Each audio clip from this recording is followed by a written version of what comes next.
வணக்கம்.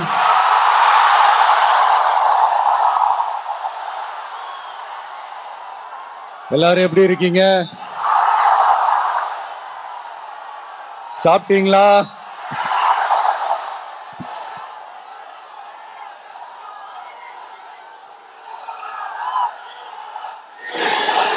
அண்ணா அவர்களுக்கு ஒரு வணக்கம். பெரியார் அவர்களுக்கு ஒரு வணக்கம். இப்ப நான் எந்த மண்ணில் நின்னுட்டு இருக்கிறேன் தெரியுமா? ஒரு ஆண்டவர் அன்போட நெல்லுக்கடை மாரியம்மன் அன்னை வேளாங்கண்ணி ஆசியோட கடல் தாய் மடியில் இருக்கிற என் மனசுக்கு ரொம்ப நெருக்கமான நாகப்பட்டினம் மண்ணில் இருந்து நின்று பேசிட்டு இருக்கிறேன். என் நெஞ்சில் குடியிருக்கும்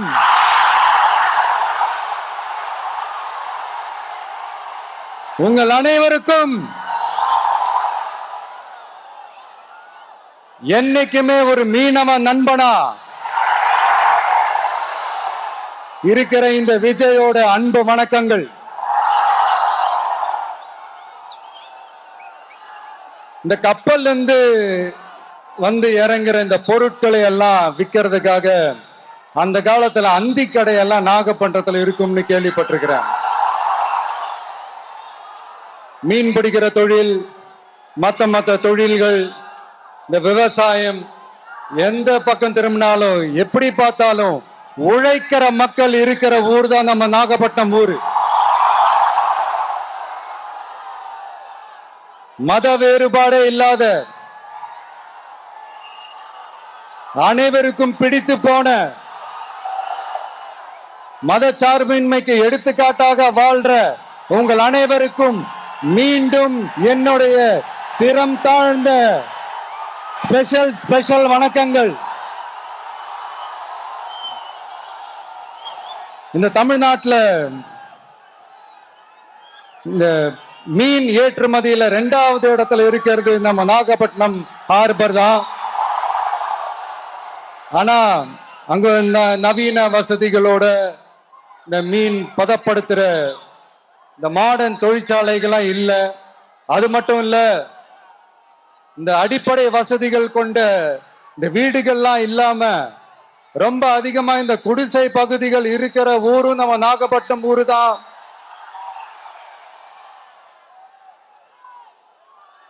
இந்த முன்னேற்றத்திற்கெல்லாம் எங்கள் ஆட்சிதான் சாட்சி.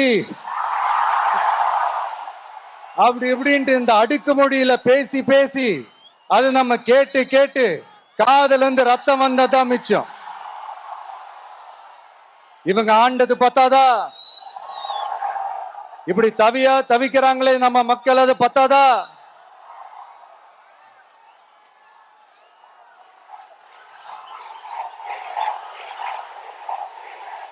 Thank you.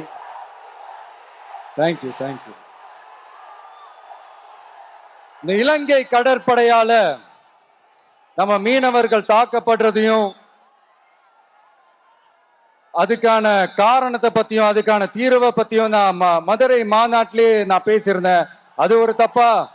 மீனவர்களுக்காக குரல் கொடுக்கறதும் அவங்களோட நிக்கிறதும் நம்மளுடைய கடமை, நம்மளுடைய உரிமை. நான் என்ன இன்னைக்கு நேத்தாங்க அவங்களுக்காக குரல் கொடுக்கிறேன். இதே நாகப்பட்டினத்துல 14 வருஷத்துக்கு முன்னாடி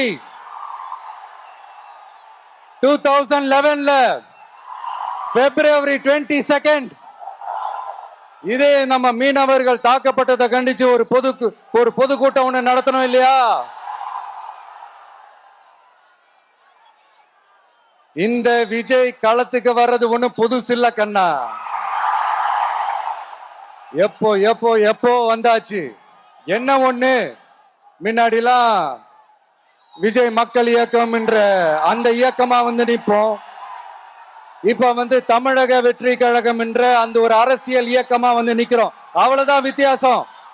அன்னைக்கும் சரி, இன்னைக்கும் சரி, இனிமேலும் சரி, மக்களுக்காக மக்களோட நிக்கிறது தான். இது புரிய வேண்டியவங்களுக்கு புரிஞ்சா சரி.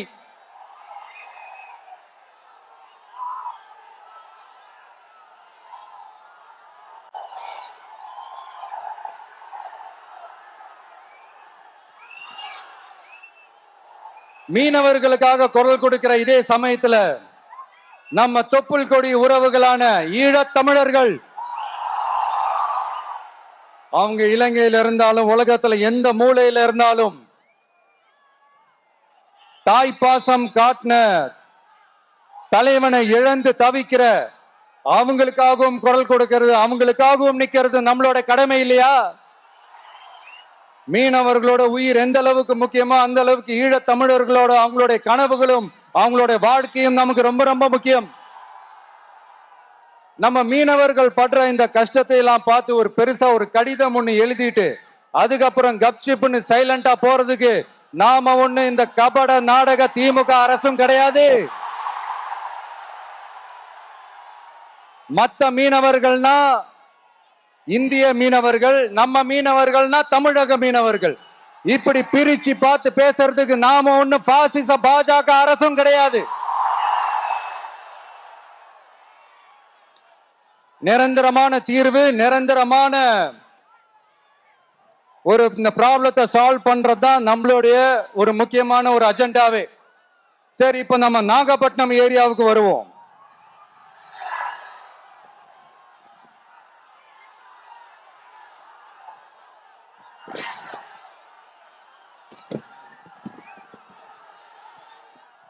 இங்க இருக்கிற மண் வளத்தை பாதிக்கிற இறால் பண்ணைகளை முறைப்படுத்தணும்.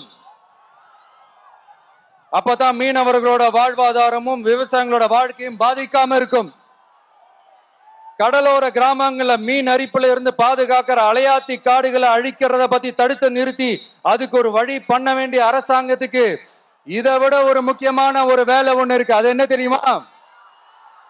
சொந்த குடும்பத்தோட வளர்ச்சியும் சொந்த குடும்பத்தோட சுயநலமும் தான் அந்த முக்கியமான வேலை. இங்க இருக்கிற மக்களுக்கு குடிக்க தண்ணி இல்லாம தவிக்கிறாங்க. அதுக்கு தீர்வா காவிரி தண்ணியை கொண்டு வரலாம், மக்களோட தாகத்தை தீர்க்க. கொண்டு வந்தாங்களா? இவ்வளவு பாரம்பரிய கடல் சார்ந்த ஊர்ல ஒரு கவர்மெண்ட் மெரைன் காலேஜ் ஒண்ணு கொண்டு வரலாம். கொண்டு வந்தாங்களா? மீன் சம்பந்தமான எந்த தொழிற்சாலையும் அமைக்கல. அமைச்சாங்களா? அட்லீஸ்ட் நிறைய பேருக்கு வேலை வாய்ப்பு கிடைக்கிற மாதிரி தொழில் வளர்த்தியாவது பெருக்கலாம், அதையாவது செஞ்சாங்களா?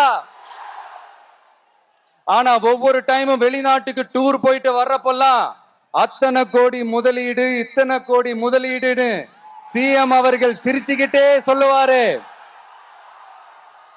சிஎம் சார், மனசை தொட்டு சொல்லுங்க,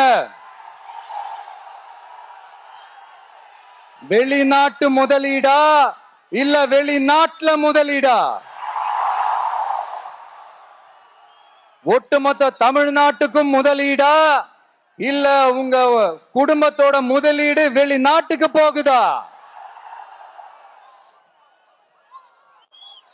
வேளாங்கண்ணி, நாகூர், கோடியக்கரைன்னு இங்க இருக்கிற டூரிஸ்ட் பிளேஸ் எல்லாம் கொஞ்சம் நல்லா டெவலப் பண்ணலாம். பண்ண என்ன குறைஞ்சா போயிடுவீங்க? வேதாரண்யம் பகுதியில் உப்பு ஏற்றுமதி செய்யறதுக்கு வசதியை செஞ்சு கொடுக்கலாம். செஞ்சாங்களா? நாகூர் ஆண்டவர் அரசு மருத்துவமனையில பிரசவம் பார்க்கிற டாக்டரே இல்லையா? நாகப்பட்டினம் புது பஸ் ஸ்டாண்டையாவது சுத்தமா சுகாதாரமா வச்சுக்கிறாங்களா? நாகப்பட்டினம் ரயில்வே ஸ்டேஷன் வேலைகளை சீக்கிரமா முடிச்சு வைக்கலாம், அதையாவது செஞ்சாங்களா? இங்க ஏற்கனவே இருந்த ஸ்டீல் ரோலிங் மில்லையும் ரயில் பெட்டி தயாரிக்கிற தொழிற்சாலை மூடிட்டாங்க. அத மறுபடியும் திறந்தா நிறைய பேருக்கு வேலை வாய்ப்புகள் கிடைக்கும். ஏன் அதை பத்தி யோசிக்கல?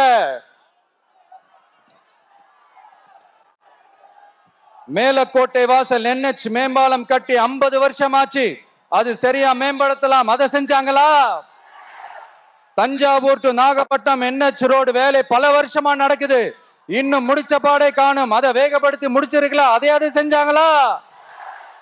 ரொம்ப முக்கியமா நெல்லு மூட்டையெல்லாம் மழை காலத்துல வெள்ளத்துல நனைஞ்சு நம்ம விவசாயிங்க எவ்வளவு வேதனைப்படுறாங்க. அதுக்கு சரியான ஒரு குடவுன் கட்டி தரலாம், அதையாவது கட்டி தந்தாங்களா? எலெக்ஷனுக்கு முன்னாடி திமுக காரங்க வந்து செய்வோம் செய்வோம் செய்வோம் செய்வோம்னு சொன்னாங்களே, செஞ்சாங்களா? இதெல்லாம் எதுவுமே செய்யாம எல்லாத்தையும் செஞ்ச மாதிரியே அதையும் பெரியமையா வேற சொல்லுவாங்க இவங்க. நான் போன வாரம் திருச்சிக்கும் அரியலூர் மாவட்டத்துக்கும் போய் நம்ம மக்களை சந்திக்க போயிருந்தேன். அப்போ பெரம்பலூரும் போக வேண்டியது. அங்க சில ரூல்ஸ் அண்ட் ரெகுலேஷன்ஸ், ஒரு கட்டத்துக்கு அப்புறம் இந்த பஸ்ஸே மூவ் ஆகல. அதுக்கப்புறம் அதை தாண்டி ஒரு டைமுக்கு மேல பேசுறது, சரி அதெல்லாம் விடுங்க. இந்த நேரத்துல பெரம்பலூர் பகுதி மக்களுக்கு நான் மன்னிப்பு கேட்டுக்கிறேன்.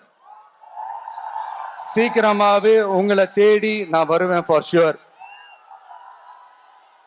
நம்ம இந்த டூர் பிளான், இந்த ஷெட்யூல் போட்டதுக்கு அப்புறம் அது என்னப்பா சனிக்கிழமை சனிக்கிழமை சனிக்கிழமை அப்படின்னு ஒண்ணு ஸ்டார்ட் ஆச்சு. அது ஒண்ணும் இல்ல, உங்க எல்லாரையும் பார்க்கும்போது உங்களுக்கு எந்த விதமான டிஸ்டர்பன்ஸும் இருந்துடக்கூடாது. முக்கியமா உங்களுடைய வேலைகளுக்கு எந்த விதமான டிஸ்டர்பன்ஸும் இருந்துடக்கூடாது அப்படின்ற ஒரே காரணத்துக்காக தான் இப்படி வீக்கெண்டா பார்த்து இப்படி இந்த பிளானை ஷெட்யூல் பண்ணோம். லீவு நாட்கள்ல, ஓய்வு நாட்கள்ல வரணும்ன்றதா அந்த எண்ணமே. அது மட்டும் இல்ல, அரசியல்ல சில பேருக்கு நம்ம ஓய்வும் கொடுக்கணும் இல்லையா? அதனாலதான் இந்த ஓய்வு நாட்களா பார்த்து இப்படி செலக்ட் பண்ணோம். சரி, இப்போ நம்ம மக்களை சந்திக்கிறதுக்கு, நம்ம சொந்தங்களை சந்திக்கிறதுக்கு எத்தனை கட்டுப்பாடுங்க. அந்த இடத்துல பர்மிஷன் இல்ல, இந்த இடத்துல பர்மிஷன் இல்ல. ஆனா அதுக்கான காரணங்கள்லாம் நீங்க கேட்டீங்கன்னா சொத்தையான காரணமா இருக்கும். அங்க பேசக்கூடாது, இங்க பேசக்கூடாது, 5 நிமிஷம் தான் பேசணும், 10 நிமிஷம் தான் பேசணும். நான் பேசுறதே 3 நிமிஷம் தான். அதுலயும் அது பேசக்கூடாது, இதை பேசக்கூடாதுன்னு சொன்னா அப்புறம் தான் எதை தான் பேசுறது. அரியலூர்ல போனப்போ நான் கரெக்டா அந்த ஊருக்கு போறதுக்கு முன்னாடி அந்த ஏரியாலேயே அந்த பவர் கட்டு. அப்புறம் நான் திருச்சிக்கு போய் நான் பேச ஆரம்பிச்சதுக்கு அப்புறம் அந்த ஸ்பீக்கருக்கு போற அந்த வயரு கட்டு.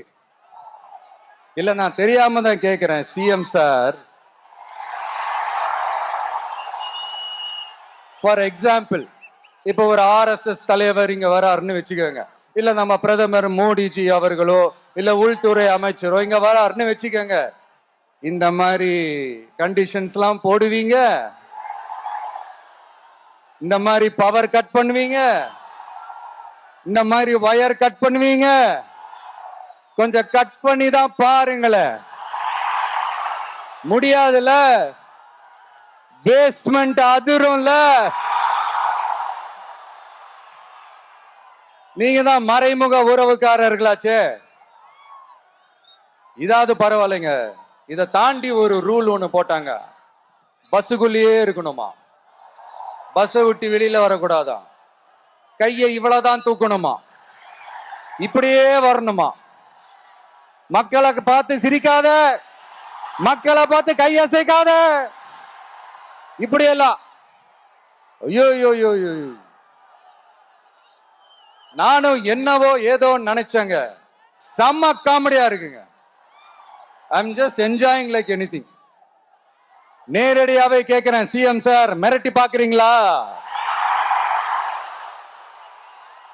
அதுக்கு இந்த விஜய் ஆள் இல்ல சார், அதுக்கு நாம ஆள் இல்ல சார். என்ன செஞ்சிருவீங்க? மேக்சிமம் கொள்கைய சும்மா பேருக்கு மட்டும் வச்சுக்கிட்டு குடும்பத்தை வச்சு கொள்ளையடிக்கிற உங்களுக்கே இவ்வளவு இருந்தா,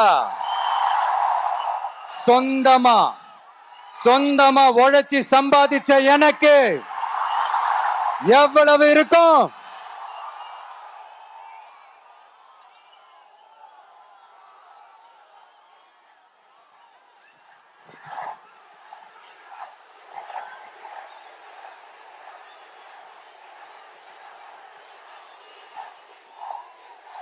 தேங்க்யூ நண்பா. என்ன நாங்க பெருசா கேட்டுவிட்டோம்? மக்கள் நிம்மதியா ஃப்ரீயா நின்று பார்க்கறதுக்கு ஒரு இடம், அதை நாங்க தேர்வு செஞ்சு அதுக்கு பர்மிஷன் கேட்கிறோம். ஆனா நீங்க என்ன பண்றீங்க? அந்த இடத்தையெல்லாம் விட்டுட்டு நெருக்கடியோட, மக்கள் நெருக்கடியோட எங்கெல்லாம் நிப்பாங்களோ அந்த இடமா பார்த்து செலக்ட் பண்ணி தெரியுங்க. உங்க எண்ணம் தான் என்ன சார்? நான் அவங்கள பார்க்க கூடாது, அவங்களோட பேசக்கூடாது, அவங்க குறைகளை கேட்க கூடாது, அவங்களுக்காக குரல் கொடுக்க கூடாது. என்னதான் சார் உங்க எண்ணம்? சரிங்க சார், ஒரு அரசியல் தலைவன் அப்படின்றதெல்லாம் மறந்துருங்க. ஒரு சாதாரண ஒரு தமிழ்நாட்டு மண்ணோட ஒரு மகனா, ஒரு நம்ம தமிழ் மக்களுடைய ஒரு சொந்தக்காரனா, என் மக்களை, என் குடும்பத்தை, என் சொந்தங்களை நான் பார்க்க போனா என்ன பண்ணுவீங்க? அப்பவும் தடை போடுவீங்களா? வேணாம் சார். இந்த அடுக்குமுறை, இந்த அராஜக அரசியல்லாம் வேணாம் சார். நாம ஒண்ணு இங்க தனியால் இல்லைங்க சார். மாபெரும் மக்கள் சக்தியோட பிரதிநிதிங்க சார். மாபெரும் பெண்கள் சக்தியோட சகோதரன் சார். மாபெரும் இளைஞர் இயக்கமா இருக்கிறோம் சார். மறுபடியும் சொல்றேன், 2026 ரெண்டு பேருக்கு நடுவுல தான் போட்டியே. ஒண்ணு இன்னொன்னு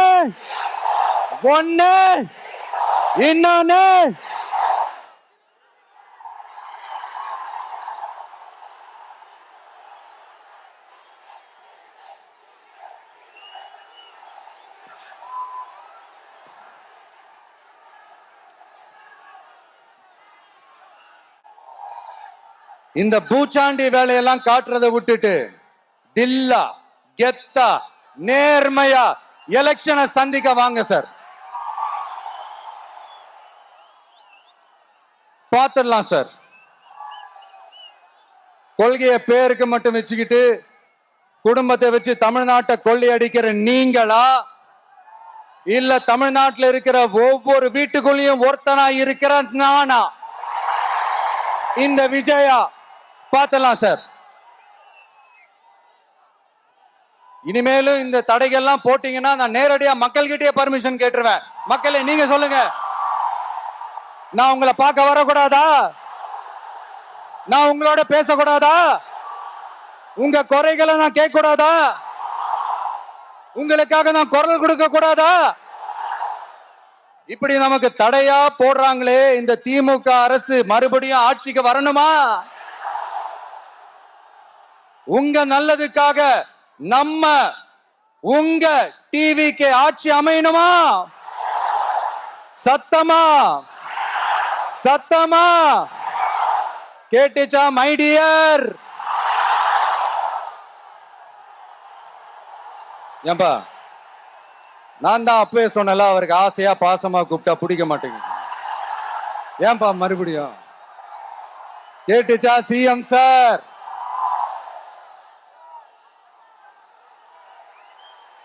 இந்த போர் முழக்கம் உங்களை ஒரு நிமிஷம் கூட தூங்க விடாது, துரத்திக்கிட்டே வரும். கான்பிடண்டா இருங்க, நல்லதே நடக்கும், வெற்றி நிச்சயம். மீண்டும் சந்திக்கும் வரை நன்றி, வணக்கம்.